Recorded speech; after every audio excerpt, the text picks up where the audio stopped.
ರಾಹುಲ್ ಗಾಂಧಿ ನೇರವಾಗಿ ಅಟ್ಯಾಕ್ ಮಾಡ್ತಾ ಇರೋದು ಮೋದಿಯವರನ್ನು ಮತ್ತು ಮೋಹನ್ ಭಾಗವತರನ್ನು.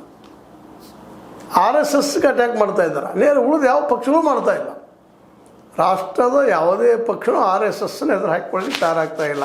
ಅದಾನಿ ಅಂಬಾನಿಯವರು ಎದುರು ಹಾಕ್ಕೊಳ್ಳೋಕೆ ಸಾಧ್ಯ ಹಂಗಿಲ್ವೋ ಹಂಗೆ ಇವ್ರೂ ಸಾಧ್ಯ ಇಲ್ಲ.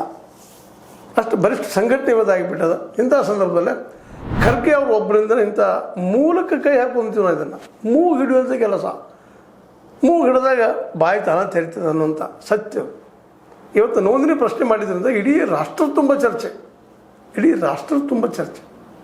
ಇದನ್ನು ನಾವು ಗಮನಿಸಬೇಕಾಗ್ಯದ.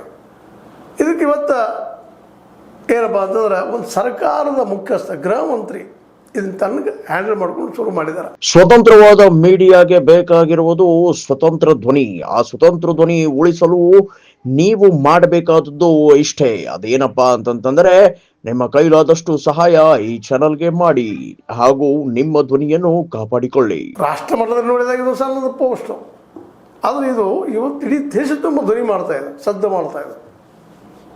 ಮೇನ್ ಮೀಡಿಯಾದಲ್ಲಿ ಬರೆದು ಹೋಗಿರ್ಬೋದು, ಬಟ್ ಇವತ್ತು ಉತ್ತರ ಕೊಡಲಿಕ್ಕೆ ಆಗ್ತಾ ಇಲ್ಲ. ನೋಡ್ತಾ ಇದ್ವಿ ನಾವು ಅದನ್ನು.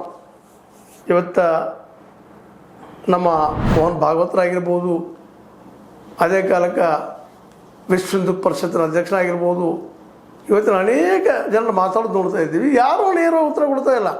ಗೋಲ್ಮೋಲ್ ಬ್ಯಾನದ ಬಗ್ಗೆ ಮಾತಾಡ್ತಾ ಇದ್ದಾರೆ. ಎಂಥದ್ದು ಬಂದು ಹೋಗಿದ್ದಾರೆ, ನಿಮ್ಮ ಅಪ್ಪ ಕಡೆ ಆಗಿಲ್ಲ, ನಿನ್ನ ಕಡೆ ಆಗಿಲ್ಲ ಅನ್ನೋಂಥ ಮಾತು ಮಾತಾಡ್ತಾ ಇದ್ದಾರೆ. ಇಲ್ಲಿ ಅಪ್ಪ ಅಮ್ಮ ಮುಖ್ಯ ಇರಲಿಲ್ಲ, ಯಾರು ಎಲ್ಲರಿಗೂ ಅಪ್ಪ ಅಮ್ಮ ಒಬ್ಬರು ಇದ್ದೇ ಇರ್ತಾರೆ. ಅಂಥ ಮಾತು ಮಾತಾಡಲೇಬಾರ್ದು. ಸುಸಂಸ್ಕೃತವಾದ ಸಂಸ್ಥೆಯಲ್ಲೇ ಬೆಳೆದಿರುವಂಥ ಜನ ನಿಮ್ಮಪ್ಪಗಾಗಿಲ್ಲ ನಿನಗಾಗ್ತದೆ